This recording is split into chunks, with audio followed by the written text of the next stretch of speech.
శ్రద్ధగా దేవుని వాక్యాన్ని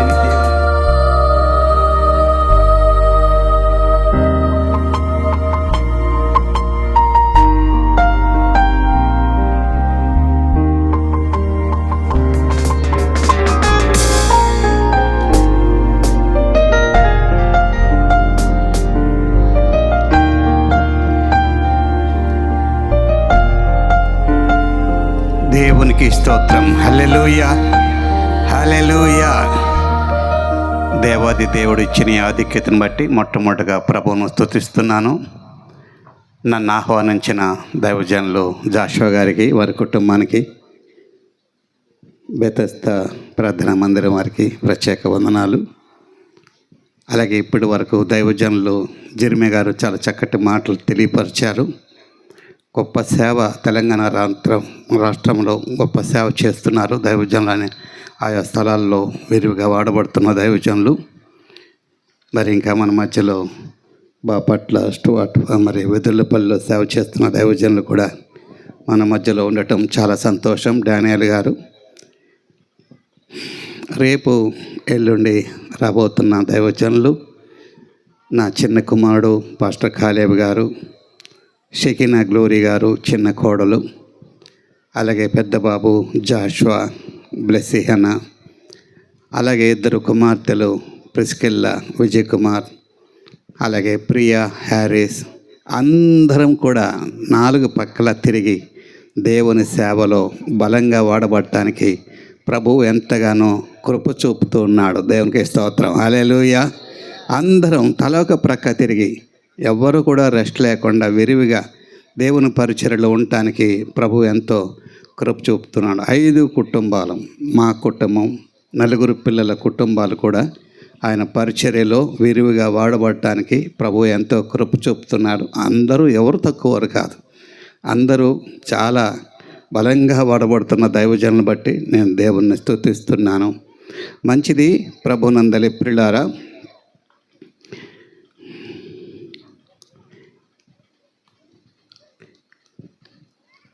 మనందరికీ ఒక మాట తెలుసు. అదేమిటంటే మనమంతా ఒక్కటే, మనమంతా ఒక్కటే. రోమా పత్రిక 3వ అధ్యాయం 23వ వచనం మీకు తెలిసే ఉంటుంది. ఏ భేదమును లేదు, అందరూ పాపము చేసి దేవుడు అనుగ్రహించు మహిమను పొందలేకపోతున్నాం. కాబట్టి మనమంతా ఒకటే, అందరం. చిన్న ప్రార్థన. ప్రేమగల తండ్రి, పరిశుద్ధుడికి దేవ, మీకు వందనాలు. ఈ దినం పెద్దపల్లి, గొల్లపాలెం ఈ ప్రాంత ప్రజలు, చేరువచ్చిన దైవ బిడ్డలు, వీరందరినీ ఉద్దేశించి దేవా నీ పరిశుద్ధాత్మ ద్వారా ప్రతి ఒక్కరితో మాట్లాడి మహిమ పొందవలసిన ప్రార్థన చేస్తున్నాం. వందనముడు స్తుతులు మీకు చెల్లిస్తూ నజరుడైన యేసుక్రీస్తు వారి ఘనముగల నామమున స్తుతించి వేడుకొని ప్రార్థిస్తున్నాము తండ్రి. ఆమెన్. చెప్దాం అందరం ఆమెన్. దేవునికి మహిమ కలుగును గాక. హల్లెలూయా. రెస్పాండ్ కండి, అంటే వెంటనే జాబ్ ఇవ్వండి. హల్లెలూయా అన్నప్పుడు హల్లెలూయా అనండి. ప్రార్థన చేసి ఆమెన్ అన్నప్పుడు ఆమెన్ అనండి. నోర్లు మూసుకొని ఉండద్దు. ఓకే. దేవునికి స్తోత్రం. హల్లెలూయా. గుడ్. మీరు వింటున్నారని అర్థమవుతుంది, నిద్రపోకుండా. మనమంతా ఒకటే అని అన్నాను. అదేంటంటే అందరం పాపులమే. కాకపోతే విడుదల పొందిన పాపులు ఉన్నారు, ఇంకనూ నిలిచి ఉన్న పాపులు ఉన్నారు. పాపములోనే నిలిచిన వారు ఉన్నారు, పాపము నుండి బయటపడిన వాళ్ళు ఉన్నారు. దైవజనులు చెప్పారు, సహోదరులు చెప్పారు, సుబ్బారావు గారు, నేను కూడా పాపిని, మామూలు పాపిని కాదు, ఘోరమైన పాపిని. మీరు చిన్న పాపలేమో కానీ నేను పెద్ద పాపిని, ఘోరమైన పాపిని. అది ఎప్పుడు తెలిసిందంటే యేసుక్రీస్తు వెలుగులోనికి వచ్చినప్పుడు, వెలుగు యొద్దకు వచ్చినప్పుడు తెలిసింది. అంతకుముందు నేను పాపినంటే ఒప్పుకునేవాడిని కాను. 90వ కీర్తనలో భక్తుడు మోషే రాస్తాడు, నీ ముఖకాంతిలో మా రహస్య పాపములు కనబడుచున్నవని. ఆయన ముఖకాంతిలో నా పాపాలు కనపడ్డాయి. అంతవరకు నేనేం పాపం చేశాను? దైవజనులు అంటే సహోదరులు చెప్పారు, మాది నగరం దగ్గర ఈదుపల్లి. మేము 5 అన్నదమ్ములం. నేను 4వ వాడిని, ఒక అక్క. నా పేరు మా తల్లిదండ్రులు శివయ్య అని పేరు పెట్టారు. 1973 సంవత్సరంలో దైవజనులు జాన్ గారని నగరంలో ఉన్నారు. వారి పరిచర్యలో నేను రక్షణ పొందాను. ఎలా రక్షణ పొందానంటే మామూలుగా కాదు.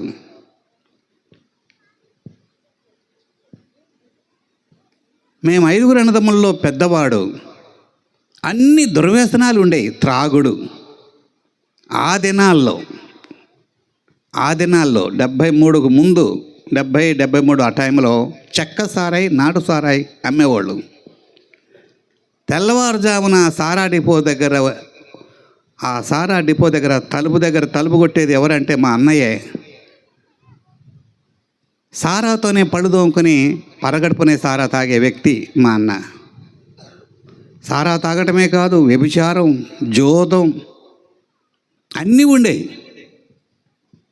భార్యని పిల్లల్ని కొట్టి ఎలగొడుతూ ఉంటే ఆయన మామగారిని, మామయ్య మా అన్న తప్పు నా తప్పుగా భావించి నన్ను క్షమించు, మా అన్నను క్షమించు, మా వదిని పంపించంటే, నీ ముఖం చూసి పంపిస్తున్నానయ్యా, ఎన్నిసార్లు పంపించమంటావు? మీ అన్నేమో తాగేసి కొట్టి ఎల్లగొడతా ఉంటాడు, మా ఇంటికి పంపిస్తూ ఉంటాడు అని ఇట్లా ఎన్నోసార్లు చెప్పాడు. మా అన్నగారి జీవితం గురించి చాలా ఏడ్చాను నేను. యేసు ప్రభు అంటే మామూలు కాదండి. యేసు ప్రభు అంటే మామూలు వాడు కాదు. ఎటువంటి రాతి గుండెలను కూడా పగలగొట్టగల శక్తిమంతుడు ఆయన. ఆయనకున్న దుర్వ్యసనాలు, చెడ్డ జీవితం చాలా ఏడ్చేవాడిని. ఆ సినిమాలు చూసేవాడిని నేను.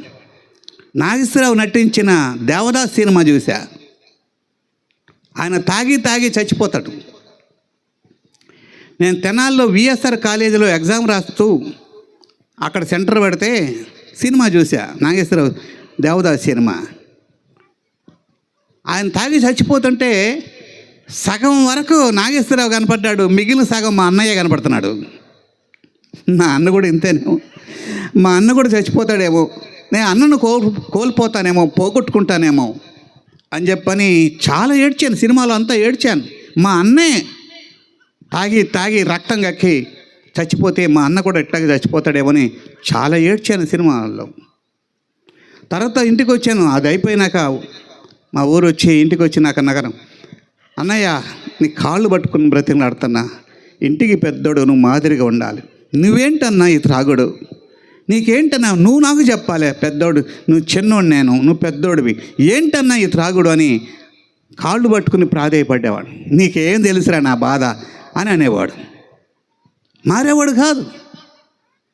తోటి శ్రేసుల చేత చెప్పించాను, ఊరి పెద్దల చేత చెప్పించాను, మారేవాడు కాదు. కానీ ఒకరోజు అద్భుతంగా ఒక ప్రకాశమైనటువంటి వెలుగులో పేతురు అనే స్వరం విని మా అన్నగారు మార్పు చెందాడు. దేవునికి స్తోత్రం, హల్లెలూయా. చప్పట్లు కొట్టి దేవుని మహింపరచండి. ఇది అద్భుతము కదా. ఎవ్వరూ మార్చలేని ఒక వ్యక్తిని మా అన్నయ్య మార్చాడు. మా అన్నయ్య మార్పు చెందాడు. మా అన్నయ్యను యేసయ్య మార్చాడు. నేను అప్పటి వరకు భయంకరమైన విగ్రహారాధికుడిని, మామూలు కాదు. చదువుకుంటున్నప్పుడు కూడా వినాయకుడిని, సరస్వతిని పెట్టి అగరబత్తులు వెలిగించి చదువుకునేవాడిని. అంత పిచ్చి విగ్రహారాధన ఉండేది నాలో. కానీ మా నగరంలో కాలేజీకి వెళ్తూ మా అన్నగారి దగ్గరికి వెళ్తూ అట్లాగే ఉన్నాడా, మళ్ళీ పాత జీవితం వస్తుందా అబ్జర్వ్ చేస్తున్నవాడిని, గమనిస్తున్నవాడిని. మళ్ళీ త్రాగుడికి వెళ్తున్నాడా, అట్లాగే ఉన్నాడా అని. మా అన్న అన్నాడు, రే నువ్వు కూడా చర్చికి రావాలరా అన్నాడు. నేనా? చిన్నప్పటి నుంచి భక్తే, ఒక్క పొద్దులు ఉపవాసాలే అని అన్నట్టుగా అని మనసులో అనుకునేవాడిని. ఒకటికి 2-3 సార్లు చెప్పాడు. అయితే నా మనసులో ఒకటే ఉంది, నువ్వంటే అన్ని దుర్వ్యసనాలు ఉన్నాయి. నాకు చిన్నప్పటి నుంచి ఒక్క పొద్దులు ఉపవాసాలు భక్తి, ఏం పాపం చేయలేదు, నేను ఏం పాపం చేయలేదని అనుకున్నాను. బహుశా మీలో కూడా కొంతమంది అనుకుంటున్నారేమో, నాకు తెలియదు. నేనేం పాపం చేశాను? ఎవరన్నా దోచుకున్నానా? ఎవరి దగ్గర దొంగతనం చేశానా? ఎవరన్నా చంపానా? నేనేం పాపం చేశానా అనుకోవచ్చు మీలో కూడా. నేను కూడా అట్లాగే అనుకున్నాను ఆ దినాల్లో. కానీ మా అన్నగారు 3వసారి చెప్పేది నీకు కాదా అన్నాడు. మా అన్నగారి కళ్ళు పెద్దగా ఉంటాయి, బాది గుడ్డులాగా.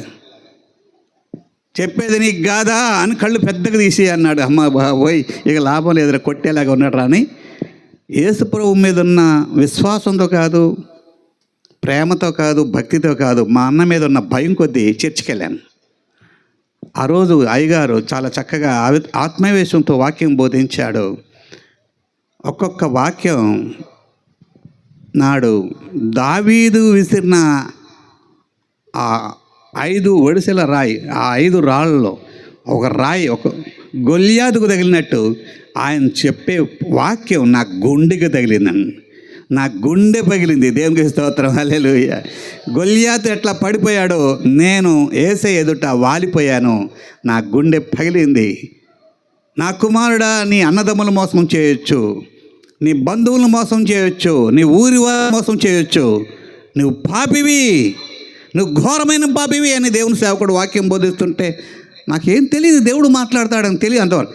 నేనేదో నా భక్తి, నేను దేవుడిని అలా ఆచార ప్రకారంగా చేసుకుంటూ ఉన్నాను, కానీ దేవుడు మాట్లాడతాడని నాకు తెలియదు. మళ్ళా ఏమనుకున్నానంటే, ఏంటి మా అన్నగారు కానీ ముందు వచ్చి మా తమ్ముడు వస్తాడు గారు చూసుకో పాస్టర్ గారు, మా తమ్ముడు వస్తాడు గారు చూసుకొని చెప్పాడే ఏంటి, అచ్చం నాకే చెప్తున్నాడు ఏంటి అనుకున్నాను. అట్లా అనిపించింది. ఆ దినం 1973వ సంవత్సరం నా జీవితాన్ని మార్చింది. దేవునికి స్తోత్రం, హల్లెలూయా, హల్లెలూయా. మీరందరూ చాలా మంచోళ్ళు. మీ అంత మంచోడు కాదు నేను చాలా మంచోడిని అనుకుంటూ ఉన్నాను. కానీ ఆ దినాల్లో ప్రభువుని నమ్ముకున్నాక బైబిల్ గ్రంథం తెప్పించుకున్నాను. అప్పుడు గుంటూరు మీటింగ్లోకి వెళ్ళి అయ్యగారు తీసుకొచ్చేవాడు. 10 రూపాయలు ఉండేది ఆ దినాల్లో బైబిల్. అది ఏకాంతంగా చదువుతున్నప్పుడు చాలా రుచిగా అనిపించింది నాకు బైబిల్ గ్రంథం. అలాగే మోకరించి ప్రార్థన చేస్తూ ఉంటుంటే ప్రభువారు నా పాపాలు చూపెట్టాడు. నువ్వు నీతిమంతుడు కదా, నువ్వు భక్తిపరుడు కదా, నీ గురించి చూపెడుతున్నా చూడు అని చెప్పని చూపెట్టాడండి. అదేమిటంటే ఎలిమెంటరీ స్కూల్లో పిల్లలందరూ ఇంటర్వల్కి వెళ్తే నేను మాత్రం క్లాస్ రూమ్లోనే కూర్చోండి, ఎవరి బ్యాగులో మంచి పెన్ను పెన్సిల్ దొరుకుతుందో అవి తీసి నా బ్యాగులో వేసుకునేవాడిని. ఇవన్నీ కూడా చూపెడుతున్నాడు దేవుడు. నువ్వు చాలా నీతిమంతుడు కదా, చాలా భక్తిపరుడు కదా, చూడు నువ్వేం చేస్తున్నావో చూడని నాకు సినిమా రీల్ లాగా చూపెడుతున్నాడు. బహుశా ఒకటి ఆదాం స్వభావం, పాపం చేసే స్వభావం. రెండవది ఇప్పుడంటే బాపట్ల జిల్లా అయింది, కానీ అప్పుడు గుంటూరు జిల్లా కదా. ఈ బాపట్ల జిల్లా ప్రభావం, మాకు స్టువార్టపురం ప్రభావం కూడా ఉంటుందిగా. దొంగ బుద్ధులు, దొంగతనం చేసేది ఆ స్వభావం నాలో ఉండేది. మీ అంత మంచోడు నేను కాను, చాలా దుర్మార్గుడు నేను. కానీ ప్రభువారు నాతో మాట్లాడి నా బ్రతుకును అద్భుతంగా మార్చాడు. పిల్లారా, దేవునికి మహిమ కలుగును గాక, హల్లెలూయా. ఆ దినం నా జీవితాన్ని ఒక మలుపు తిప్పింది, టర్నింగ్ పాయింట్. ఎందుకు నేను మీకు చెప్పాను, రోమాపత్రిక 3వ అధ్యాయం 23వ వచనంలో ఏ భేదము లేదు, అందరూ పాపము చేసి దేవుడు అనుగ్రహించు మహిమను పొందలేకపోవచ్చున్నారు. థ్యాంక్ యూ అమ్మా. అంటే అందరూ పాపం చేసిన వారమే. అయితే ఇందులో ఒప్పుకున్న వారు ఉన్నారు, మరొకరు కప్పుకునే వాళ్ళు ఉన్నారు. ఇక్కడ చేరు వచ్చిన వారు కానీ, ఈ స్వరం వింటున్నవారు కానీ, బయట నువ్వు ఒప్పుకుంటున్నావో కప్పుకుంటున్నావో నాకు తెలియదు. నేనైతే ఒకప్పుడు కప్పుకున్నాను. కానీ యేసయ్య ఎప్పుడైతే నాతో మాట్లాడాడో ఒప్పుకోవటం మొదలుపెట్టాను. మొదటి యోహాను పత్రిక 1వ అధ్యాయం 9వ వచనం ప్రకారం, మొదటి యోహాను పత్రిక 1వ అధ్యాయం 9వ వచనం ప్రకారం, మన పాపములు మనం ఒప్పుకుని ఎడల నమ్మదగిన వాడు నీతిమంతుడు గనుక ఆయన మన పాపములను క్షమించి సమస్త దుర్నీతి నుండి మనల్ని పవిత్రులుగా చేయును. దేవునికి స్తోత్రం కలుగును గాక. హల్లెలూయా, హల్లెలూయా చెప్పండి. ఒప్పుకుంటే క్షమిస్తాడు, కప్పుకుంటే నశిస్తాం. ఇక్కడ ఉన్న వారిలో నువ్వు కప్పుకోనన్నా కప్పుకోవాలి, ఒప్పుకోనన్నా ఒప్పుకోవాలి. బైబిల్ గ్రంథంలో యెహోషువ 7వ అధ్యాయం 21వ వచనంలో ఆకాను అనేవాడు కప్పుకున్నాడు, కప్పుకుని చచ్చాడు. దావీదు దేవుని ఎదుట 2వ సమూయేలు గ్రంథం 12వ అధ్యాయంలో తాను పాపినని తన పాపాన్ని ఒప్పుకున్నాడు. దావీదు ఒప్పుకున్నాడు గనక కనికరింపబడ్డాడు, కప్పుకున్నాడు గనక ఆకాను చచ్చాడు. ఆకాను కప్పుకున్నాడు గనక చచ్చాడు. సామెతలు 28:13లో కూడా అతిక్రమలు దాచిపెట్టివాడు వర్ధలుడు, వాటిని ఒప్పుకొని విడిచిపెట్టివాడు కనికరం పొందను. నువ్వు ఒప్పుకుంటున్నావా ధన్యుడు, కప్పుకుంటున్నావా ఆకానులాగా చేస్తావు. నువ్వు పాపం చేసి కప్పుకోకు. నేను చెప్తున్నాను మాట, పాపాన్ని దాచిపెట్టినా, పామును దాచిపెట్టినా అది ఏదో ఒక రోజు కాటేయక మానదు. పామును దాచిపెట్టినా, పాపాన్ని దాచిపెట్టినా అది ఏదో ఒక రోజు కాటు వేయక మానదు. నా ప్రియ సోదరుడా, సోదరి, ఈ రాత్రి కాలంలో మీరందరూ దేవుని మాటలు వింటున్నారు.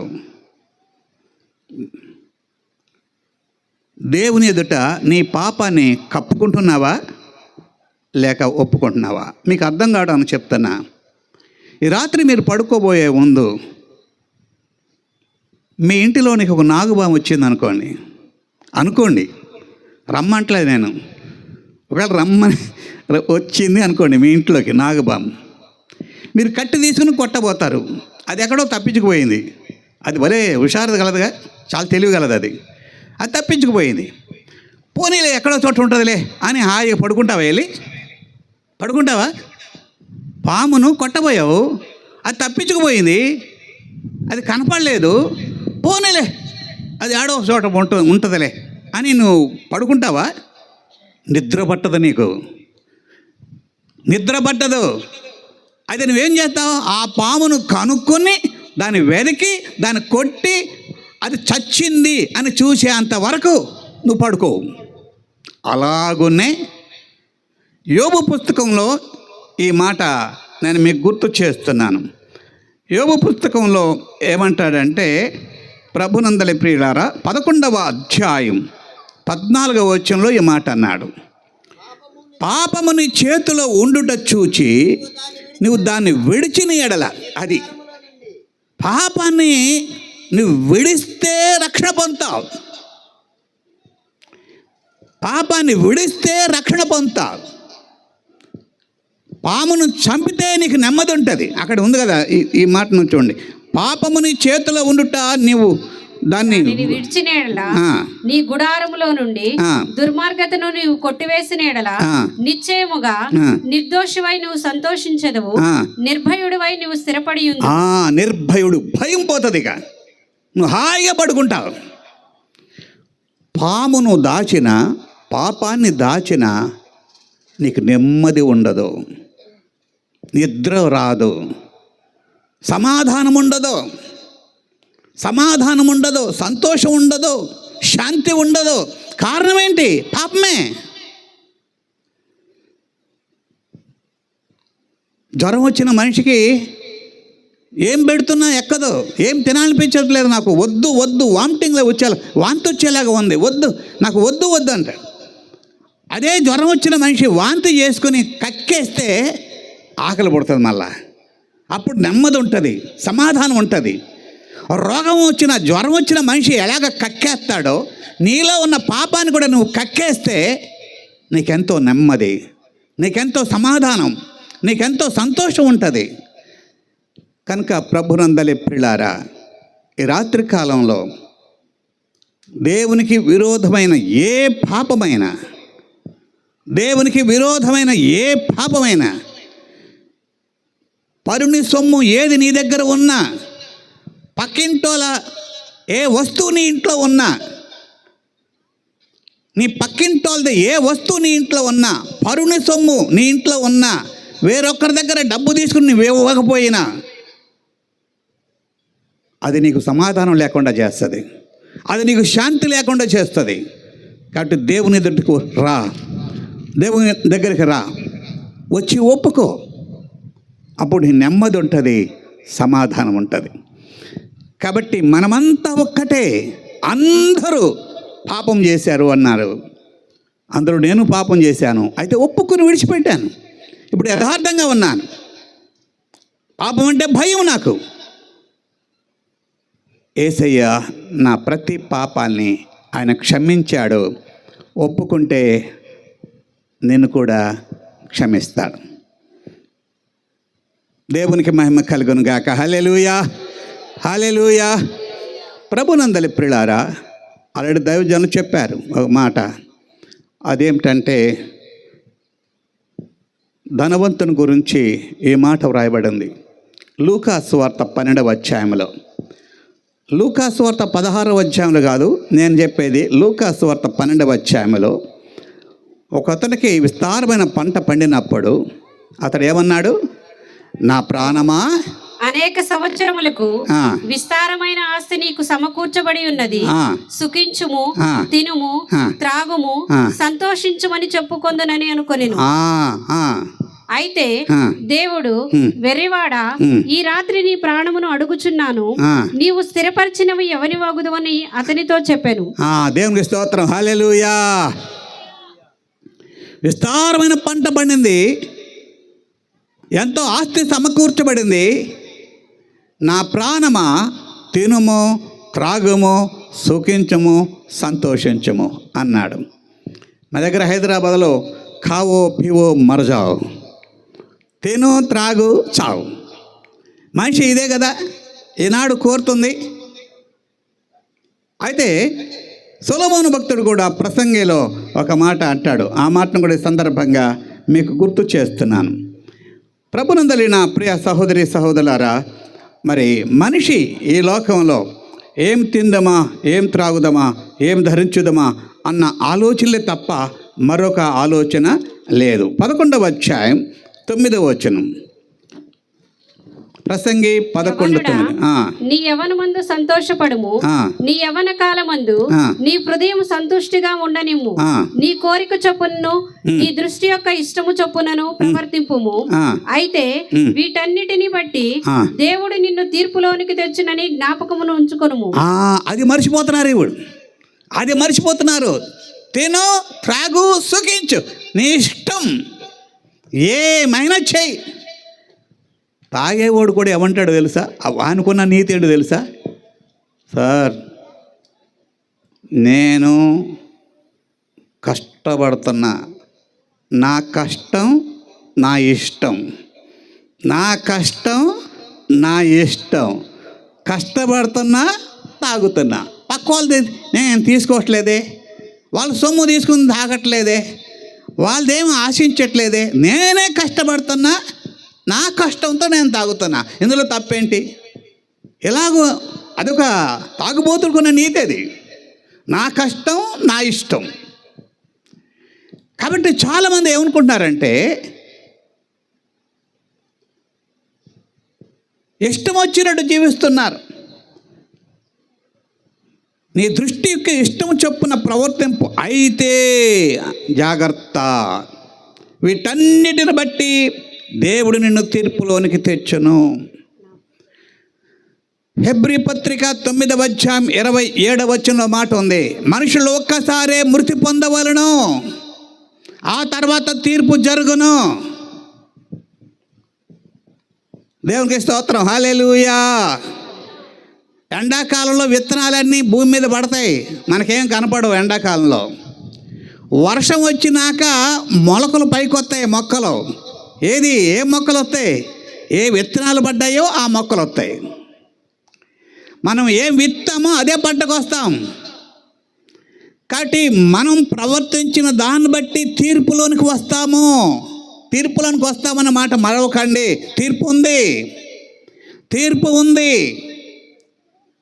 చచ్చినాక తక్కుడో బిక్కుడో ఎవరు చూశారు? గాలిలోకి, మట్టిలోకి అనుకుంటున్నారు.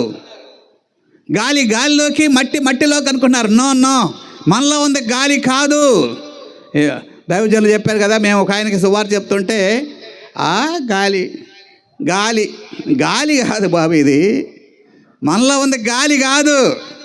గాలి అయితే కారుల్లో, సైకిల్లో గాలి పోతే పంపేసి కొడుతున్నారుగా. గాలి పోతే మళ్ళీ పంపేసి గాలి కొడుతున్నారుగా, నింపుతున్నారుగా. మనలో ఉంది గాలి కాదు, ఆత్మ. ఆదికాండం 2:7 దేవుడైన యెహోవా నేల మట్టితో నరుని నిర్మించి వారి నాసికారంధ్రంలో జీవవాయువును ఊదగా నరుడు జీవాత్మాయను. నాలో దేవుడు తన ఆత్మను పెట్టాడు. సామెతలు 20:7 నరుని ఆత్మ యెహోవా పెట్టిన దీపం. నాలో దేవుడు తన ఆత్మను పెట్టాడు.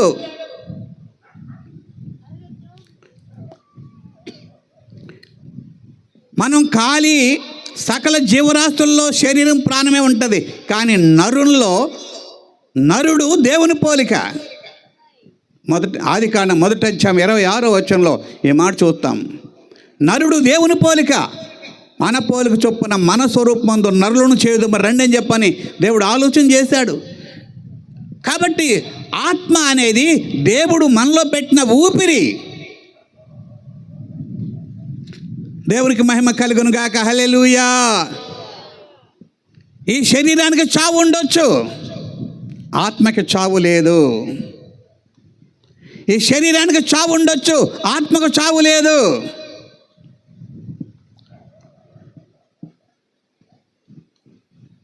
యోహాను సువార్త 6:63 శరీరము కేవలము నిష్ప్రయోజనమైనది, ఆత్మయే జీవింపజేయుచున్నది అన్నాడు. ఈ శరీరము కేవలం నిష్ప్రయోజనం. ఇది మట్టిలోకి వెళ్ళిపోద్ది. మట్టితో చేయబడింది, మట్టిలోకి వెళ్ళిపోతుంది. మనిషి జీవితం అంతా ఈ శరీరం గురించే ఆలోచన చేస్తాడు. ఏమి తిందుమా?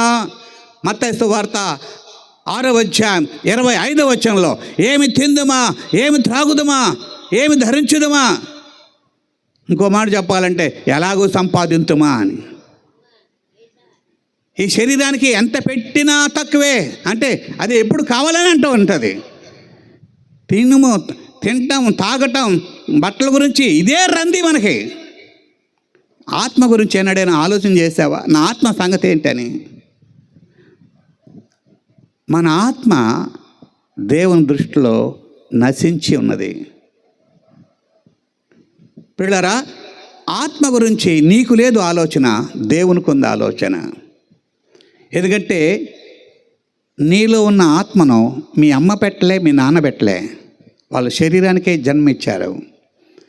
దేవుడు ఒక్కడే నీలో ఉన్న ఆత్మను, నాలో ఉన్న ఆత్మను దేవుడు ఒక్కడే పెట్టాడు. ఈ ఆత్మ నశించడం దేవునికి ఇష్టం లేదు.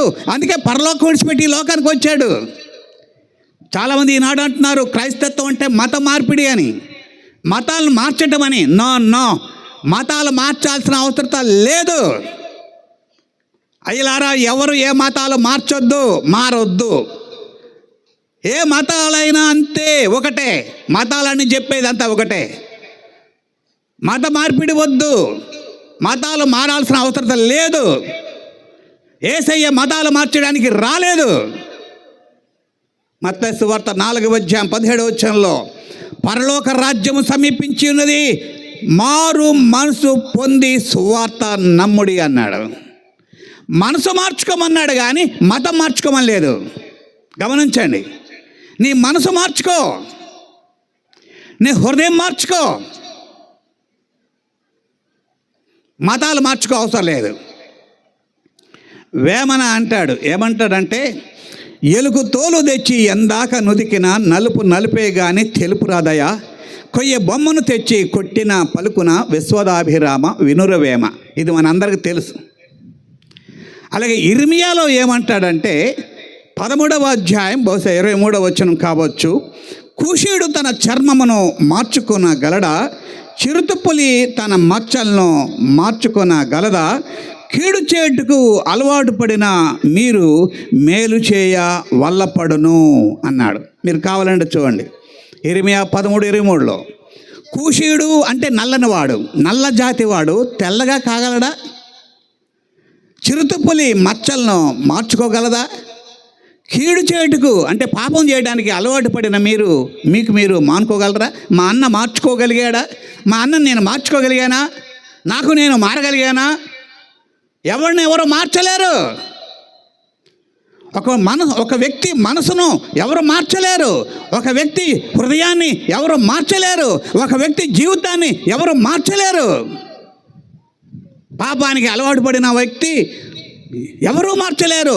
పులి రక్తానికి అలవాటు పడినాక అది మానుకోలేదు. పాపానికి అలవాటు పడినాక మనిషి మానుకోలేడు. ఒక త్రాగుబోతు మానుకోలేడు, ఒక వ్యభిచారుడు మానుకోలేడు, ఒక వ్యభిచారి మానుకోలేదు. వారు మానుకోలేరు. అందుకే యెహెజ్కేలు 36:26 మాట అన్నాడు. ఏమంటాడంటే, రాతి గుండె మీలో నుంచి తీసివేసి మాంసపు గుండె మీలో పెడతాను అన్నాడు. గుండెకాయలు మార్చేవాడు ఈయనొక్కడు, యేసయ్య మాత్రమే. దేవునికి స్తోత్రం, హల్లెలూయా. చప్పట్లు కూడా దేవుని మహిమపడదామా? గుండెకాయలు మార్చువాడు, హృదయాలు మార్చువాడు, మనసును మార్చువాడు, బ్రతుకులు మార్చువాడు, జీవితాలు మార్చువాడు, స్థితిగతులు మార్చువాడు, నీ సమస్తం మార్చువాడు యేసు ఒక్కడే. యేసు ఒక్కడే, ఆయనే మార్చగలడు, ఇంకెవ్వరూ మార్చలేరు. 2 కొరింథీ 5వ అధ్యాయం 17వ వచనంలో, కాగా ఎవడైనా క్రీస్తునందు ఉన్న యెడల వాడు నూతన సృష్టి, పాతవి గతించెను, సమస్తము క్రొత్తవాయెను. నీ పాత జీవితం, పాపపు బ్రతుకు అంతా మారిపోతుంది. నా దగ్గర చుట్లు తాగేవాడు, సిగరెట్లు తాగేవాడు, భయంకరంగా తాగేవాడు యేసు ప్రభు దగ్గరికి వస్తే పొగ పడదానికి చిచి నేను వాసన, అబ్బో బాబు అవతల తాగయ్యా, అవతలకి వెళ్ళి తాగు, నాకు వాసన పడతలేదు, పొగ పడతలేదు, అయ్యో నాకు వద్దు, అయ్యో అయ్యో అని చెప్పాను. ఈయన తాగాడు మరి ఒకప్పుడు, సిగరెట్లు పెట్లు తాగినోడే, కానీ ఇప్పుడు పొగ పడతలేదు. ఎలా జరిగింది అది? అద్భుతం. యేసయ్య ఏమైనా చేయగలడు. యేసయ్య నీ బ్రతుకు మార్చగలడు. నా జీవితంలో శాంతి లేదు, నా జీవితంలో సమాధానం లేదు, నా జీవితంలో సంతోషం లేదు, అయ్యో నేను ఇక మంచి రోజులు నాకు వస్తాయా, నేను బాగుపడతానా, నా బ్రతుకు మారుతుందా అని నువ్వు అనుకుంటున్నావేమో. మార్చే శక్తిమంతుడు యేసయ్య ఉన్నాడు. దేవునికి స్తోత్రం, హల్లెలూయా.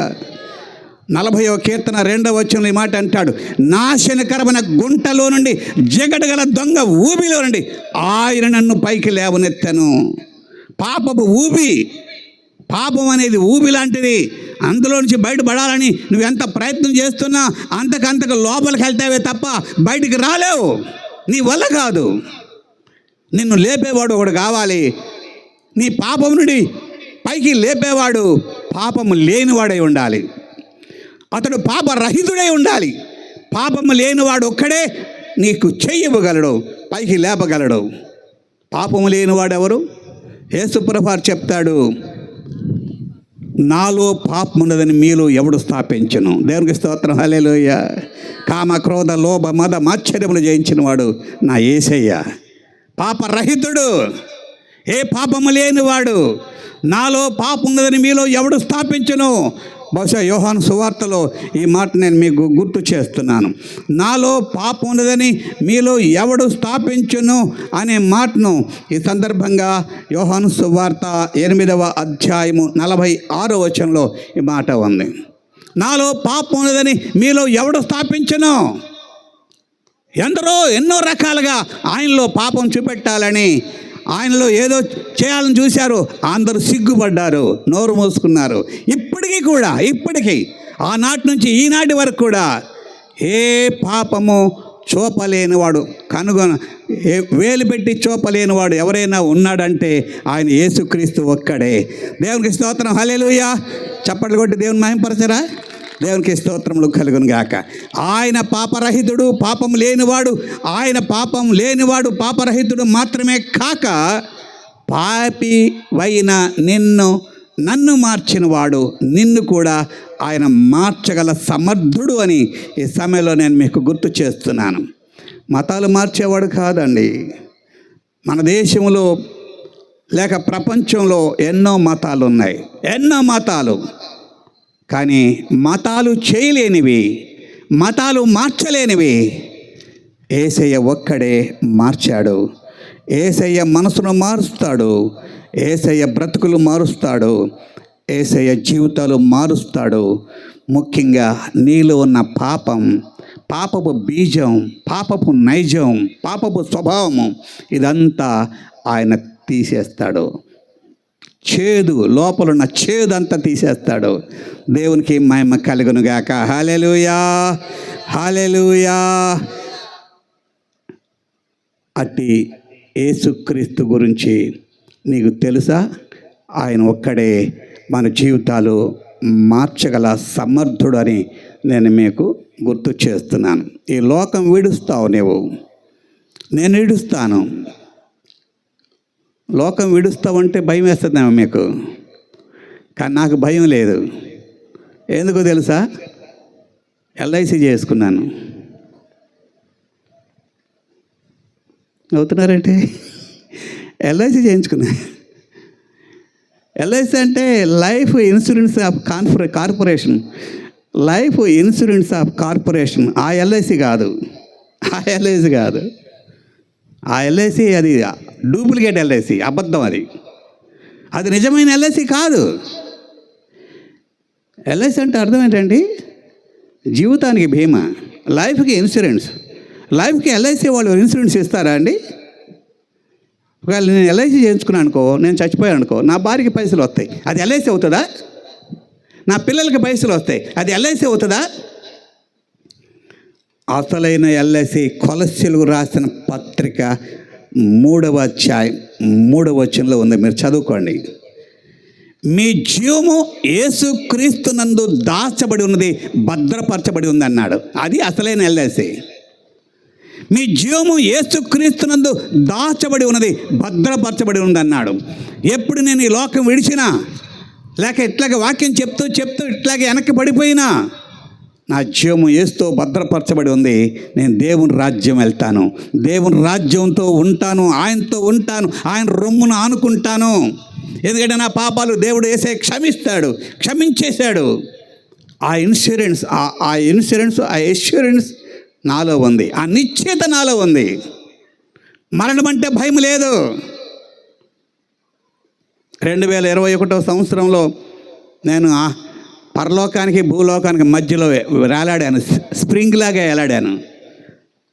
మరణానికి దగ్గరికి వెళ్ళాను. హార్ట్ ఆపరేషన్ 1కి 2-3 సార్లు జరిగింది. ఇంకా అయిపోయింది. డాక్టర్లు మా వాళ్ళు కూడా దాదాపు ఆశ ఇడిచిపెట్టుకున్నట్టే. చాలామంది ఏడుస్తున్నారు. నాకైతే ఏడుపు రాలేదు. మీరు నమ్మండి, సత్యం చెప్తున్నాను, ఏడుపు రాలేదు. ఎందుకు ఏడుపు రాలేదు? నాకు వాక్యం తెలుసు. ఫిలిప్పీయులకు రాసిన పత్రిక 1వ అధ్యాయం 21వ వచనంలో, నా మట్టుకైతే బ్రతుకుట క్రీస్తే, చావైతే లాభం. నేను ఈ లోకాన్ని విడిస్తే నాకు లాభం, నేను ఇక్కడ భూమి మీద జీవిస్తే యేసుకు లాభం. మీకు అర్థమవుతుందా?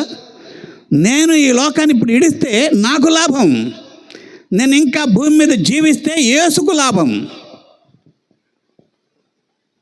ప్రభువుని అడిగాను, ప్రభువా నీ చిత్తమైతే నేను చేయవలసినంత సేవ చేయలేకపోయాను, ఇంకా చెయ్యాలని ఆశ ఉంది. ఆయుష్ పొడిగిస్తూ, నీకు ఇష్టమైతే ఆయుష్ పొడిగిస్తే ఇంకా ఎక్కువ సేవ చేస్తాను, ఇంతవరకు చేసిన దానికంటే ఇంకెక్కువ చేస్తానయ్యా, ఆయుష్ పొడిగిస్తే అని అడిగాను ప్రభువుని. ప్రభు ఆయుష్ పొడిగించాడు. నేను కోరుకోలేదు, నేను అనుకోలేదు. నేను అడిగింది ఇదే, నువ్వు నన్ను ఇంకా ఉంచితే నీ కొరకే, లేదంటే తీసుకుంటే నీ దగ్గరికే. అలాగూ నేను ప్రభువుని అడిగి పర్మిషన్ తీసుకున్నా. దేవునికి స్తోత్రం, హల్లెలూయా. కాబట్టి అప్పటి నుంచి మరి అటు గుజరాత్, ఇటు వెస్ట్ బెంగాల్, ఇటు భూటాన్, మరి ఆయా ప్రాంతంలో, మరి ఆ చుట్టుపక్కల నేపాల్, ఆ చుట్టుపక్కల ఆయా రాష్ట్రాలు, ఆయా దేశాలు కూడా, ఆంధ్ర తెలంగాణ రాష్ట్రాల్లో కూడా విరివిగా వాడబడటానికి ప్రభు కృప చూపుతున్నాడు. నేను బ్రతికేది ఆయన కోసమే. నేను పోతే నా భార్య ఎట్లా, నేను పోతే నా పిల్లలు ఎట్లా, నేను పోతే నా మనవరాలు ఎట్లా, అయ్యో మనవడు పెళ్ళి చూడొద్దా, మనవరాలు పెళ్ళి చూడొద్దా, అయ్యో ఇప్పుడే పోతే వాళ్ళందరూ పెళ్ళిళ్ళు చూడొద్దా అంటే నేను లేకపోతే వాళ్ళ పెళ్ళిళ్ళు కావా? చాలామంది బ్రతికేది అందుకే. అయ్యో ఇప్పుడు నేను పోస్తే వీళ్ళ పెళ్ళిళ్ళు ఎవరు చూస్తారు, ఎవరు చేస్తారు? ఇందుక మన బ్రతుకు. యేసు కొరకు బ్రతుకు, యేసు కొరకు జీవించు. ప్రభువా, నేనంటూ బ్రతికితే ఒక వ్యక్తికి సువార్త చెప్పడానికి, ఒక వ్యక్తికి సాక్ష్యం చెప్పడానికి, ఒక ఆత్మను రక్షణ నడిపించడానికి నన్ను ఉంచు నాయన ఈ భూమి మీద అని మనం ప్రభువును అడగాల. దేవునికి మహిమ కలుగును గాక. హల్లెలూయా, హల్లెలూయా. మా రక్త సంబంధులందరూ ఆల్మోస్ట్ చాలామంది రక్షణ పొందారు. నా అక్కకి నేనే బాప్తీసం ఇచ్చాను, నా బావకి నేనే బాప్తీసం ఇచ్చాను, మా అన్నలు దేవుని నమ్ముకున్నారు, ఎందరో ప్రభువుని నమ్ముకున్నారు. వారందరూ కూడా దేవుని వైపు మళ్ళారు, రక్షణ పొందారు. దేవునికి మహిమ కలుగును గాక. హల్లెలూయా. కాబట్టి నా ప్రియ సోదరి సోదరులారా, మనమందరము ఒకటే, ఏ భేదము లేదు. అయితే పాపులమై ఉంటుండగా ఇంకనూ పాపములోనే నిలిచి ఉన్నావా? పాపము నుండి విడుదల పొందావా? నేనైతే పాపం నుండి విడుదల పొందాను. మరి నీ సంగతి ఏంటి? పాపాలు ఒప్పుకున్నావా? ఒప్పుకున్నవాడు ధన్యుడు. దావీదు దేవుని దృష్టిలో ధన్యుడు అయ్యాడు. అలాగే ఆకాను, అతడు నశించాడు, చచ్చాడు. పాపాలను కప్పుకొని ఒప్పుకోక నశించాడు. ఈ రాత్రి కాలంలో నా ప్రియ సహోదరి సహోదరులారా, ఏనాడు ఈ లోకం విడిచినా నీ పాపాలు ఒప్పుకుంటే, మారు మనసు పొంది బాప్తీసం తీసుకొని ఆ రక్షణ పొందితే దేవుని రాజ్యం చేరుతావు. మా దగ్గర ఒక సంఘ సభ్యురాలు ఉంది, మంచి విశ్వాసి. తెల్లారి లేవలేదు, రాత్రి పడుకుని తెల్లారి లేవలేదు. చాలామంది ఏమనుకుంటారంటే, చూద్దాం, బాప్తీసం తీసుకోమ్మా, బాప్తీసం తీసుకోయా, చూద్దాం, తొందరే ఉంది, నేను ఇప్పుడే పోతున్నానా అనుకుంటున్నారు చాలామంది. చూద్దాం, తీసుకుందాం, చూద్దాం, రక్షణ పొందుదాం. ఎప్పుడు పొందేది? అదే తెలుగులో సామెత చెప్పినట్టు, వినాయకుడి పెళ్ళి రేపు అన్నట్టు, రేపుకు రూపం లేదు. యాకోబు పత్రిక 4:14 రేపేమి సంభవించునో మీకు తెలీదు. మీ జీవం ఏ పాటిది? అంతలో కనపడి అంతలో మాయమైపోయి నీటి ఆవిరి వంటిది కాదా అన్నాడు. మా సంఘ విశ్వాసి తెల్లారి కుమారుడు తలుపు కొడుతున్నాడు, ఎంత కొట్టినా లేవలేదు. ఏంది ఎంత మత్తు ఉండదే మా అమ్మ, ఏమైందని చెప్పని తలుపు పగలగొట్టి చూస్తే చనిపోయింది. నిద్రలో చనిపోయింది. చాలా బాధ అనిపించింది మాకు. కానీ మొత్తానికి ధన్యురాలు. ఎవరి చేత పరిచర్య చేయించుకోకుండా, వయసు పెరిగినాక పరిచర్య చేయించుకోకుండా చక్కగా దేవుని రాజ్యం వెళ్ళింది. ఈ విషయం నేను వాక్యంలో చెప్పినప్పుడు మా చిన్న మామగారు విజయవాడలో ఉంటారు. ఆయనకు సంపూర్ణంగా రక్షణ పొందాలి, వస్తున్నాడు, వాక్యం వింటున్నాడు. ఇప్పుడే చాలా వ్యతిరేకి. ఇప్పుడు మా దగ్గరికి వచ్చి వాక్యం ఏంటూ, ఏమోనయ్యా నేను ఎప్పుడు యేసుపాదం అని తలుసుకుంటా, నాకు అన్నీ సక్సెస్ అవుతున్నాయి అంటారు. యేసుపాదం కాదయ్యా, యేసు ప్రభువుని తెలుసుకో. యేసుపాదం కాదు, యేసు ప్రభువుని తెలుసుకుంటే అందులో నీ పేరులో యేసు ప్రభువు కూడా ఉన్నాడు కదయ్యా అని అంటాడు. నా పేరు కాదయ్యా, యేసు ప్రభువుని నమ్ముకో, యేసు ప్రభువుని తలుసుకో అంటే, లేదు నాకు ఇదే వచ్చింది అంటాడు ఆయన. సరే, ఈ అర్ధరాత్రి నైట్ టైం నిద్రపోయిన ఏమి గురించి చెప్తుండే, ఎవరి చేత పరిచయం చేయించుకోకుండా వెళ్ళిపోయింది, చనిపోయింది అని అనేసరికి, అయ్యా నాకు కూడా అట్లాగే అయ్యేలాగా ప్రార్థన చేయయ్యా అన్నాడు. నాకు కూడా అలాగే నా ప్రాణం పోయేలాగా ప్రార్థన చేయయ్యా అన్నాడు. పెద్ద వయసు ఆయనక 85 సంవత్సరాల వయసు ఉంటుంది ఆయనకి. అంటే ఆమె దేవుని నమ్ముకుంది, చనిపోయి దేవుని రాజ్యానికి వెళ్తుంది. మరి ఇప్పుడు నువ్వు చనిపోతే ఆడికి వెళ్తావు అన్నాను. ఇంకేడకి వెళ్తానయ్యా, అందరు ఎక్కడికి వెళ్తున్నారు, ఆడికి వెళ్తా. అందరు ఒక్క చోటకి వెళ్ళట్లేదు. చాలామంది పొరపడుతున్నారు అందరు ఒక్క చోటకని. అందరు ఒక్క చోట కాదు, అందరు ఒక్క చోటకి కాదు. యోహాను సువార్త 5వ అధ్యాయం 24వ వచనంలో, నా మాట విని నన్ను పంపిన వాని విశ్వాసం ఉంచువాడు నిత్యజీవం గలవాడు, వాడు తీర్పులోనికి రాక మరణములో నుండి జీవములోనికి దాటి ఉన్నాడని యోహాను 5:24లో ఈ మాట వ్రాయబడింది. నా మాట విని నన్ను పంపిన వాని విశ్వాసం ఉంచువాడు నిత్య జీవము గలవాడు, వాడు తీర్పులోనికి రాక మరణములో నుండి జీవములోనికి దాటి ఉన్నాడని మీతో నిశ్చయముగా చెప్పుచున్నాను. మరణము అంటే పాతాళం, జీవము అంటే పరలోకం. ఒకటి తీర్పు ఉండదు, రెండవది పాతాళం ఉండదు, అంటే నరకం ఉండదు. జీవం అంటే పరలోకం ఉంటుంది. యేసు ప్రభు నమ్మితే ఎంత గొప్ప ఆశీర్వాదం అండి. నేను అంటాను, దేవుడు భౌతికంగా దీవిస్తాడు. నేను వాస్తవం చెప్పాలంటే మేము సేవలోకి వచ్చినప్పుడు, నేను ముగింపులోనికి వస్తున్నాను, సేవలోనికి వచ్చినప్పుడు నేను కంపెనీలో సూపర్వైజర్గా పనిచేశాను 1979 వరకు. ఒక కంపెనీలో సూపర్వైజర్గా పనిచేశాను బాలనగర్లో. ప్రభు నన్ను పిలిచాడు, ఆయన నాతో మాట్లాడాడు. రిజైన్ చేశాను. అప్పుడు నా భార్య విజయవాడలో ఉంది, నేను హైదరాబాద్లో ఉన్నాను. నా భార్యకి ఆ దినాల్లో ఉత్తరాలు లేవు, ఫోన్లు లేవు. ఉత్తరం రాశాను విజయవాడకి, అంటే మా అత్తగారు వాళ్ళు విజయవాడలో ఉండే. నా భార్య పేరు ప్రభావతి. ప్రభు పిలుస్తున్నాడు, నన్ను సేవ చేయమంటున్నాడు. నువ్వేమంటావు అంటే, నా భార్య చాలా గర్విష్ఠురాలు.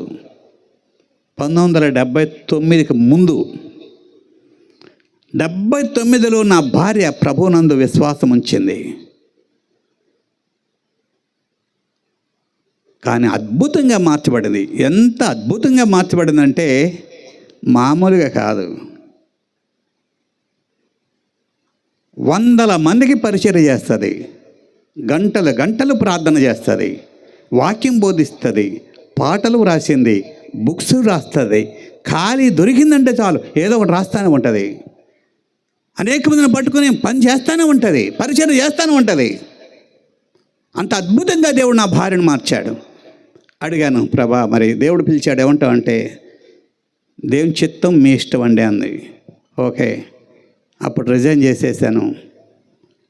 కట్టుబట్టల మీద ఒక ఆటోలో ఫతేనగర్ నుండి మూసాపేటకు వచ్చాం. పిల్లరా నమ్మండి, మమ్మల్ని పంపించిన వాళ్ళు ఎవరు లేరు. మీరు వెళ్ళండి సేవ చేయండి, మీ సేవ ఎంత జీతం ఇస్తామన్న వాళ్ళు ఎవరు లేరు. విశ్వాసంతో అలాగే కట్టుబట్టలతో వచ్చాం. ఫతేనగర్ నుండి మూసాపేట అనే విలేజ్కి రావడానికి 9 రూపాయలు అయింది ఆటోకి, ₹1 ఉంది. విశ్వాసంతో నేను ప్రభుతో ఇలాగ మాట్లాడుకున్నాం, ప్రభువా చస్తే నీ సేవలో చచ్చిపోతాం, బ్రతికితే నీ కొరకు బ్రతికి సేవ చేస్తాం, కానీ ఎవరికి చేయి చాపం, ఎవరిని అడగం అని చెప్పని అలాగ విశ్వాసంతో సేవ ప్రారంభించాం.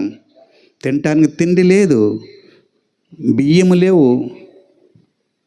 లేవు. పట్టెడు బియ్యం ఉంటే మా ఇద్దరికి సరిపోయేది కాదు, అప్పటికి పిల్లలు లేరు. పట్టెడు బియ్యం ఉంటే పెద్ద తపాల్లో నీళ్లు పోసి ఈ బియ్యం అందులో వేసి గంజిలాగా చేసి ఉప్పేసుకుని తాగినాం. తర్వాత ఆ పట్టెడు బియ్యం కూడా లేవు. అమూల్ స్ప్రే డబ్బాల్లో కొన్ని జొన్న గింజలు ఉంటే వాటిని వేయించుకుని పేలాలు చేసుకుని బెల్లం నంచుకుని తిన్నాం, నీళ్ళు తాగాం. ఇలాగ గడిపిన దినాలు మాయి, చాలా భయంకరమైన దినాలు. పిల్లరా, అటువంటి మమ్మను ఈనాడు చారణకు 5 బోండాలు వస్తే 5 బోండాల్లో 2 తిని నీళ్ళు తాగి గడుపుదాం అనుకున్నాం. ఇంతలో ఎవరో ఒకళ్ళు వచ్చేవాళ్ళు, అల్లేలి అంటూ వచ్చేవాళ్ళు. ఆ 2 భోగాల్లో 2 బోండాలంటే పునుగులు, అక్కడ హైదరాబాద్లో బోండాలు అంటారు, పునుగులు. వాటిని తుంచి వాళ్ళకి కూడా పెట్టేవాళ్ళం. అప్పటి నుంచి ఇప్పటి వరకు కూడా ఎందరు వచ్చినా టిఫిన్ టైంలో టిఫిన్, లంచ్ టైంలో లంచ్, డిన్నర్ టైంలో డిన్నర్. మేమే ఒక దాదాపు 15 మంది దాకా ఉంటాం. అందుకాక ఇంకొక 25 మంది మా ఇంటికి వచ్చినా కూడా లోటు లేని సమృద్ధిని దేవుడు మాకు ఇచ్చాడు. దేవునికి స్తోత్రం, హల్లెలూయా. దేవుడు మమ్మల్ని ఆశీర్వదించలేదా? ఆశీర్వదిస్తాడు. కానీ ఆశీర్వాదం కొరకు నమ్మలేదు, ఆశీర్వాదం కోసం నమ్ముకోలేదు. నన్ను దేవుడు స్వస్థపరచలేదా? స్వస్థపరిచాడు. కానీ స్వస్థత కోసం నమ్మలేదు, ఆశీర్వాదం కోసం నమ్మలేదు. ప్రభువు నందు విశ్వాసం ఉంచాను. మత్తయి 6:33 ఆయన రాజ్యమును నీతిని మొదట వెదుకుడి, అప్పుడు అవన్నీ మీకు అనుగ్రహింపబడును అన్నాడు. దేవునికి మహిమ కలుగును గాక, హల్లెలూయా. ఏం ఎదకాలంటే ముందేం ఎదకాలి? ఆయన రాజ్యము, ఆయన నీతి. మారు మనసు పొందటం, బాప్తీసం తీసుకోవటం, పరిశుద్ధాత్మను కలిగి సాక్ష్యం కలిగి జీవించటం, ఇది తీర్మానం చేసుకోవాలి. ఎప్పుడైతే నువ్వు దేవుని వైపు మలుతావో, దేవుని తట్టు తిరుగుతావో, అప్పుడు దేవుడు నీ వైపు మలుతాడు, నీ తట్టు తిరుగుతాడు, నీకు కావాల్సినవన్నీ కూడా ఇస్తాడు. దేవునికి స్తోత్రం, హల్లెలూయా. సేవకు వచ్చే ముందు పాస్టర్మ గారు ఒక సేవకురాలను చూసింది. ఆమెకు తినటానికి తిండి లేక చాలా ఇబ్బంది పడింది. తర్వాత కట్టుకుంటానికి కూడా చీరలు సరిగా లేవు, చిరిగిపోయిన చీరలు అవి ఉన్నాయి. అప్పుడు పాస్టర్మ అనుకుందంట, ఇక నేను సేవకురాలను అయ్యాను కానీ నాకు కూడా చీరలు ఉండవేమో, ఇక నేను కూడా ఇట్లాగే చిరిగిపోయిన చీరలు, పాత చీరలే కట్టుకోవాల్సి వస్తుందేమని చెప్పని అనుకున్నదట. కానీ ఆమె అట్లా అనుకుందని తర్వాత చెప్పింది నాకు. కానీ దేవుడు ఇప్పుడు ఏం చేశాడు తెలుసా? చీరల మీద చీరలు, చీరల మీద చీరలు, విపరీతమైన చీరలు దేవుడు పాస్టర్మ గారికి ఇచ్చారు. నేను అన్నాను, ఏమో ప్రభా, దేవుడు చీరలకి ఇచ్చేస్తున్నాడు, నీ చీరలకి జాకెట్లు కుట్టించలేకపోతున్నాను నేను. విపరీతమైన చీరలు దేవుడికి ఇస్తున్నాడు, నీ చీరలకి నేను జాకెట్లు కుట్టించలేకపోతున్నాను ప్రభా అని చెప్పన్నాను. అయితే ఆమె కూడా ఏం చేసింది తెలుసా? చీరలు ఏమైనా వస్తే ఉంచుకోదు పాపం, వేరే వాళ్ళకి ఇస్తూ ఉండేది, ఇస్తూ ఉండేది, వస్తూ ఉంటున్నాయి, ఇస్తూ ఉండేది, వస్తూ ఉంటున్నాయి. అంటే ఇంట్లో ఉంటుంది కదా, ఇవన్నీ చేస్తూ ఉంటుంది కదా. ప్రభా, మరి నీ చీరలు ఇస్తుంటే నీకు వస్తున్నాయి కదా, నా బట్టలు కూడా ఇచ్చేసాయి, నా బట్టలు కూడా వేరే ఎవరికి ఇచ్చేసాయి, నువ్వు ఇస్తే వస్తాయి కదా. ఇవ్వుడి మీకు ఇయ్యబడును, ఇవ్వుడి మీకు ఇయ్యబడును. ఇవ్వటం నేర్చుకోవాలి. అదే క్రైస్తత్వం అంటే. క్రైస్తత్వం అంటే చెరువు కాదు, క్రైస్తత్వం అంటే చెరువు కాదు, 4 గోడలు కట్టుకు 4 గట్టులు ఉన్న చెరువు కాదు. క్రైస్తత్వం అంటే రివర్, నది. ఇవ్వు మీకు ఇవ్వబడతాయి, వస్తాయి, ఇవ్వు ఇవ్వబడతాయి. అది క్రైస్తత్వం. అది మేము నేర్చుకున్నాం దేవుని దగ్గర, అది మేము నేర్చుకున్నాం. దేవునికి మహిమ కలుగును గాక, హల్లెలూయా. ఆశీర్వాదం కావాలా? దేవునికి ఇవ్వటం నేర్చుకోండి. ఆశీర్వాదం కావాలా? దేవునికి ఇవ్వటం నేర్చుకోండి. అప్పుడు దేవుడు మీకు ఇస్తాడు. ఇప్పటికి మేము ఇస్తూనే ఉంటాం, దేవుడు మాకు ఇస్తూనే ఉన్నాడు. ఇస్తే అయిపోదు, పెడితే తరిగిపోదు. ఇస్తే అయిపోదు, పెడితే తరగదు. ఇవుడి మీకు ఇవ్వబడును. వాక్యంలో ఉన్న ప్రతి మాట అది నెరవేర్చబడుతుంది. ఏదో ఒట్టిగా చదువుకుని వదిలిపెట్టొద్దు, దాని ప్రకారం నువ్వు చేయి. దేవుడు నీ జీవితంలో అద్భుతమైన కార్యం మీరు చేస్తాడు. దేవునికి మహిమ కలుగును గాక. నా ప్రియ సహోదరి సహోదరులారా, మనమందరము ఒక్కటే ఒకప్పుడు. కానీ ఇందులో కొందరు ఒప్పుకొని విడుదల పొందిన వారు ఉన్నారు, మరికొంతమంది పాపములోనే నిలిచిన వారు ఉన్నారు. పాపములోనే నిలిచి వర్ధిల్లలేని స్థితిలో ఉన్నారు. రాత్రికాలంలో నా ప్రియ సోదరుడా సోదరి, మీరెవ్వరో నాకు తెలియదు, మీరు ఏ రీతిగా వచ్చారో నాకు తెలియదు, మీరు ఏమై ఉన్నారో నాకు తెలియదు. కానీ ప్రభువారు నీ ప్రతి పాపము నుండి విడిపించడానికి, ప్రతి శాపము నుండి మిమ్మల్ని విడిపించడానికి, ప్రతి పాపమును క్షమించడానికి, మీ స్థితిగతులు మార్చడానికే యేసు ప్రభువారు ఇక్కడ వచ్చి ఉన్నాడు, మన మధ్య ఉన్నాడు.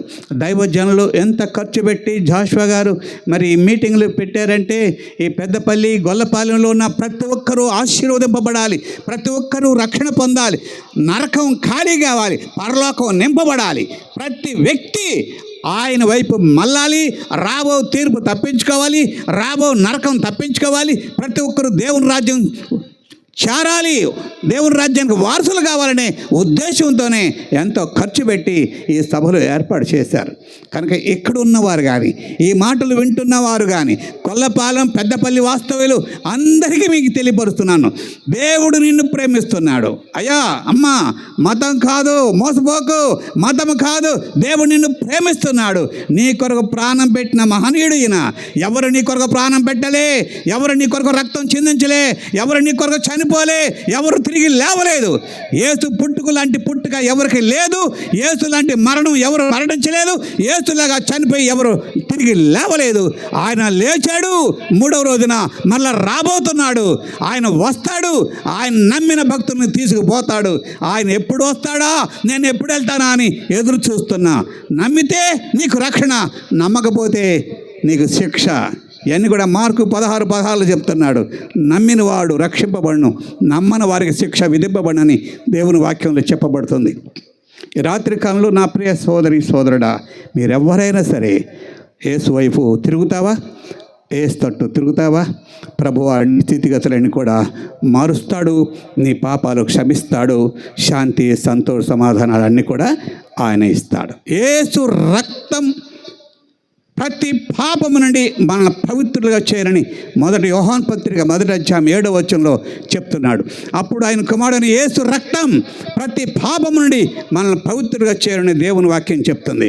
నా ప్రియ సోదరుడా సోదరి, నువ్వు ఏ పాపంతో వచ్చావో నాకు తెలియదు, ఏ శాపం నీలో ఉందో నాకు తెలియదు, ఏ స్థితిలో నువ్వు కృంగిపోయి ఉన్నావో, ఆ బాధలో ఉన్నావో, కూలిపోతున్నావో, ఏ అప్పుల బాధ, సమస్యల, శోధనల, కష్టాల, కరువుల, ఏ రోగాల, ఏ వైరస్ సరే, అది ఏదైనా కానీ యేసు ఒక్కడే నిన్ను విడిపించగల సమర్థుడు. ఆయన విమోచకుడు, ఆయన నీకు రక్షకుడు. ఈ రాత్రి కాలంలో ఒక్క నిమిషం తలలు వంచండి, ప్రార్థన చేస్తాను. తలలు వంచండి, ప్రార్థన చేస్తాను. అయ్యా, నేను మతం ప్రకటించట్లేదు, మతాన్ని గురించి బోధించడానికి నేను రాలేదు, సత్యాన్ని బోధించడానికి వచ్చాను. యోహాను 14:6లో నేనే మార్గమును సత్యమును జీవమును అని యేసుప్రభువారు చెప్పాడు. మార్గమును సత్యమును జీవమును ప్రకటించడానికి వచ్చాను తప్ప మతాన్ని ప్రకటించడానికి నేను రాలేదు. ఏ మతం మనిషిని రక్షించలేదు అన్న సంగతి నాకు తెలుసు. కానీ యేసయ్య మతాలకు అతీతుడు, మతస్థాపకుడు కాదు, ఆయన మార్గమై ఉన్నాడు. యేసు యొద్దకు వస్తావా? యేసు ఒక్కడే నీ ప్రతి పాపమును క్షమించగల సమర్థుడు. యేసు ఒక్కడే రాబో తీర్పును తప్పించగల సమర్థుడు. యేసు ఒక్కడే పరలోక రాజ్యానికి నిన్ను వారసుడుగా చేయగల సమర్థుడు. అట్టి యేసు క్రీస్తు యొద్దకు ఈ రాత్రి కాలంలో వస్తావా సోదరుడా సోదరి? నేను నీ కొరకు ప్రార్థన చేస్తాను. అయ్యా, ఇటువంటి పాపంలో నేను ఉన్నాను, నేను దీంట్లోంచి బయటపడాలని ఉంది, కానీ పడలేకపోతున్నాను. అది వ్యభిచారమా, అది త్రాగుడా, అది లేక జోదమా, లేక దొంగతనమా, లేక ఏదైనా సరే ప్రతి దాన్ని కూడా విడిపించగల సమర్థుడు, శక్తిమంతుడు మన ప్రభు అయిన యేసుక్రీస్తు వారు. ఈ రాత్రి కాలంలో అయ్యా, నేను ఇంకా పలానా పాపంలో ఉన్నాను, పలానా బలహీనతలో ఉన్నాను, పలానా తప్పిదములో ఉన్నాను, వాటి నుండి నేను విడుదల పొందాలని కోరుతున్నాను, నా కొరకు ప్రార్థన చేయి. ఆ పాపం నుండి నేను బయటపడాలి, నా కొరకు ప్రార్థన చేయి. ఘోరమైన పాపినైనా నన్ను క్షమించిన ప్రభువు, ఘోరమైన పాపినైనా నన్ను రక్షించిన ప్రభువు, నీ పాపాన్ని కూడా క్షమించగల సమర్థుడు, శక్తిమంతుడు నా యేసయ్య. ఈ రాత్రికాలంలో పాపం నుండి విడుదల పొందాలని ఆశపడుతున్నావా సోదరుడా సోదరి? అలాగూ నువ్వు ఆశపడితే ఈ రాత్రికాలంలో అట్టి నీవు, నీ కొరకు నేను ప్రార్థన చేస్తాను, అట్టి నీవు నీ కుడి చేయి కనపడేలాగా పైకెత్తి చూపుతావా?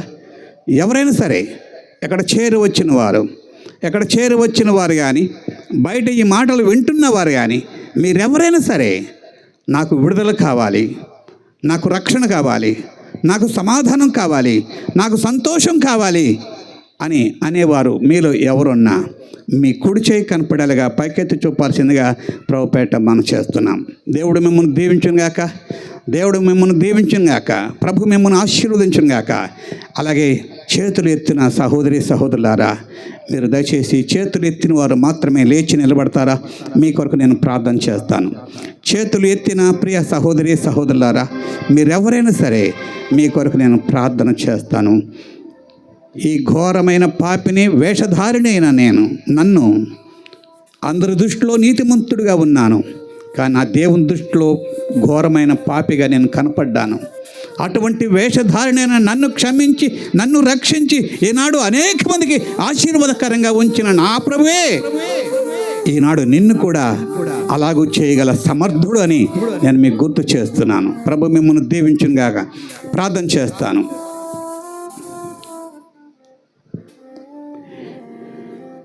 నాతో ఈ మాటలు అంటారా? యేసు ప్రభువా, ప్రతి పాపం నుండి నాకు విడుదల దయచేయి. యేసు ప్రభువా, నీ రక్తంతో నన్ను కడుగయ్యా. నా బ్రతుకును మార్చు. నా హృదయంలోనికి రా. నా జీవితాన్ని నీ చేతుల్లో పెడుతున్నాను. నా జీవితాన్ని మార్చు. యేసు నామమున అడుగుచున్నాము తండ్రి. ఆమేన్. ప్రార్థన. ప్రేమగల తండ్రి, పరిశుద్ధుడు దేవా, మీకు వందనాలయ్యా, స్తుతి స్తోత్రాలు. 1973 సంవత్సరంలో నా బ్రతుకును నా జీవితను మార్చిన ప్రభువా, ఈనాడు లేచి తీర్మానం చేసుకున్న నీ బిడ్డలను కూడా మీరు మార్చు నాయన. నీ బిడ్డలు చేసుకున్న తీర్మానాన్ని నాయన మీరు అంగీకరించు. నీ బిడ్డలను స్థిరపరచు. నీ బిడ్డల జీవితాలు అద్భుతంగా మార్చు. వారి స్థితిగతులు మార్చు. నీ బిడ్డలను రక్షించు. నమ్మి బాప్తిసం పొందినవాడు రక్షింపబడి అన్నావు. ప్రతి ఒక్కరూ రక్షణ పొందినట్లు కృప చూపము. ప్రతి ఒక్కరూ నిత్య తీర్పు నుండి విడుదల పొందినట్లు కృప చూపము. నిత్య నరకము నుండి ప్రభువా, అగ్ని ఆరదు, పురుగు చావదు, యుగ యుగాలు తరతరాలు అని చెప్తున్నావు. అట్టి వేదన నుండి ప్రతి బిడ్డల్ని విడిపించు నాయన. ప్రాముఖ్యంగా ఈనాడు లేచి నిలబడిన బిడ్డల్ని నువ్వు పరలోకం నుండి ఫోటో తీసుకుంటున్నావు. నువ్వు ఎరుగుదువు. బిడ్డలను గుర్తు చేసుకో. బిడ్డల స్థితిగతులు మార్చు. బిడ్డల అన్ని విషయాల్లో మీరు ఆశీర్వదించి దీవించు. నీ దాసులు జాషువా గారు, వారి కుటుంబం, చేస్తున్న సేవ, హెప్సిబా గారు, వారి పిల్లలు, వారి కుటుంబం, ఇక్కడ సంఘం చేస్తున్న సేవను పరిచయం దీవించు. తోటి దైవజనుల కొరకు పేరు పేరున ప్రత్యేకంగా ప్రార్థన చేస్తున్నాం నాయన. వందనములు స్తుతులు చెల్లిస్తూ నజరుడైన యేసుక్రీస్తు వారి ఘనమగల నామమున స్తోత్రములు వందనాలు చెల్లించి వేడుకొని ప్రార్థిస్తున్నాము తండ్రి. ఆమేన్. ప్రభు మిమ్మల్ని దీవించుగాక. God bless you. దయచేసి కూర్చోనండి.